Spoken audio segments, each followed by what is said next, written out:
As we hop down to Paikakariki and say good morning to our book reviewer, show reviewer, is our Ralph McAllister. Good morning, Ralph. And a very good morning to you, sir. How are you? I'm well, thanks. You're a bit like me trying to follow this Brexit issue, and I read out to the listeners, breaking news, UK Prime Minister Boris Johnson says he'll call an election after defeating Brexit vote, but then, of course, we've got the Labour Party saying no, they don't want an election, so goodness knows what's going to happen. Our politics are boring, aren't they? Well, one of the main leaders of the Labour, the Conservatives, lay down on full stretch in the middle of the debate, and he's now the centre of ridicule because he's treating the whole thing so lightly that people say. But right. It's huge entertainment if you like politics. Oh dear. Oh well, what might it affect, or how might it affect New Zealand, Ralph? Have we thought about that? I don't know whether anybody really knows the answer to it, to be quite honest. Yeah, I think it's true about most nations. Everybody's in a bit of... I think the Irish said it best. The whole world's in a state of chassis, and chassis means chaos, in Irish, and I often think of that phrase, and by gosh, that means Britain at the moment. But anyway, moving on to a couple of books, one of which I will not recommend, and the other I will. Yes. But it's interesting because it's a novel called Bruny, B-R-U-N-Y, and the author is Heather Rose. And she's written quite a lot, and I've not read any of her previous work. And this one I thought would be interesting because it's all about Tasmania and a bomb going off on a bridge that's connecting parts of Tasmania. It's just set slightly in the future. And it's the old story of progress versus let's keep things the same, small communities being overrun by tourists and so on. But unfortunately, the clash is rather less dramatic than I wanted, and I got terribly bored with the politics, oddly enough. I think that Brexit's got more interest in it at the moment. So I acknowledge that she's a very good writer, but to me it never took off because I just couldn't really get interested in the debates. It was far too political, and the characters didn't seem to jump off the page to me. So it's just been published. It's called Bruny. That's the name of the place in Tasmania. So if you're interested in politics, if you're interested in small versus big government opposition, if you're interested in that sort of situation, you might find this exciting. I didn't. Right. Okay. And the other one? Yep, the other one. The other one is, of course, a completely different kettle of fish because Stieg Larsson, as you know, was the one who wrote The Girl with the Dragon Tattoo. And after he died at, sadly, a very early age, David Lagercrantz, that's Lager, that's in Lager, and Krantz, C-R-A-N-T-Z, he took over from the estate, and he's written now 3 other books with the same characters, Blomqvist and Salander and so on. And this is the third one. It's called The Girl Who Lived Twice. I picked it up at Pack and Paper Plus yesterday, and I'm just about finishing it when you rang. So It's stunning. It's as good as anything that he wrote himself, Stieg Larsson. Lagercrantz is going really hell for leather with this one, and it's facing up the title. It's Salander's twin sister, and they're going to battle it out to the end. As I say, I haven't quite got to the end, so you'll have to forgive me, but I couldn't stop from telling you about it because it's just been published.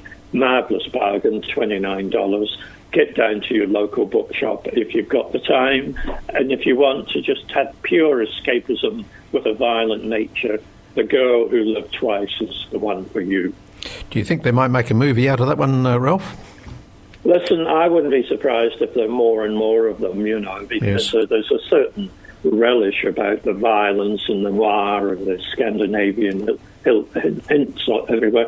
And, it's why not? I mean, we need as much serious entertainment as we can get these days. And this is very, very well done. It's very well written, stunning climaxes.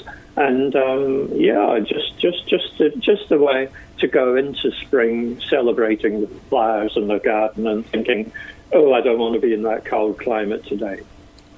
Now, you're interested in politics and the history of it by the sounds of it. What about the New Zealand political scene and the history of it? You read, no doubt, many books about it over the years. Well, I suppose so. My degree all these centuries ago was in New Zealand and history, you know. And, of course, I was deeply interested then. And, of course, one does keep interested, you know. I loved seeing Helen Clark yesterday. She was on one of the news schedules talking about cannabis and its legalization. It's just so good to see and hear somebody of her stature and level of good sense talking. She's pro-cannabis, but what she really wants is for people to really think about what it means. And it was lovely to see her back in New Zealand. Well, I've got a book for you that I'm going to bring along sometime and give it to you after I've interviewed the author, who is Claire Robinson. It's just arrived in the studio, actually. For 80 years and over 27 elections, New Zealand's political parties have been wooing voters with promises or better, brighter futures. Cheaper homes, higher wages, safer streets, cleaner rivers, stronger leaders. Trust us, don't trust them, stick with us, turf them out. Now, this is design expert and political commentator Claire Robinson brings together the political advertisements that have helped make our history and examines how they did it. So the book has just arrived into the studio today. I'll be interviewing Claire at some stage. The book is titled Promises, Promises. 80 years of wooing New Zealand voters, and just having a quick look through it there brings back memories, I can tell you that, Ralph. No, well, you've already sold it to me. Pass it on to me at the next time we're going to the theatre, if we are. You know, or I'll go and buy it from Paper Plus. No, we'll give you this one, Ralph, because you do so much for us here on Beach FM. But as I say, I'll interview the author. I'll hold the book till I've done that, and then we'll pass it on to you. And you can then make some comments about it at some stage or another. Well, it sounds as if you're going to be really relishing reading it, and I look forward to that, Nigel. Thank you. Good-o, Ralph. We'll see you Saturday night down at Circa.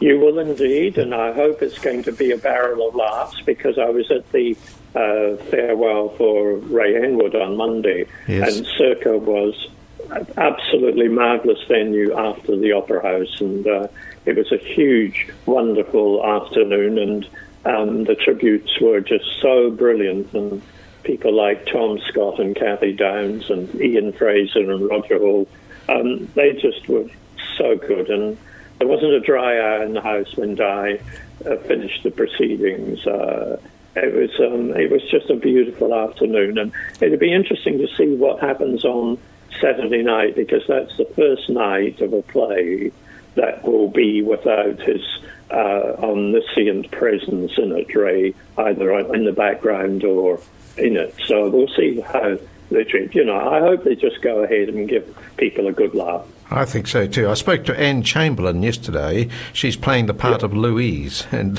from what she told me, it sounds like it's going to be quite hilarious, so we'll keep our fingers crossed. Yes. Okay, Ralph. I'll see you then. Thank you. Ralph McAllister with his book review there this morning. Beach FM, locals talking to locals.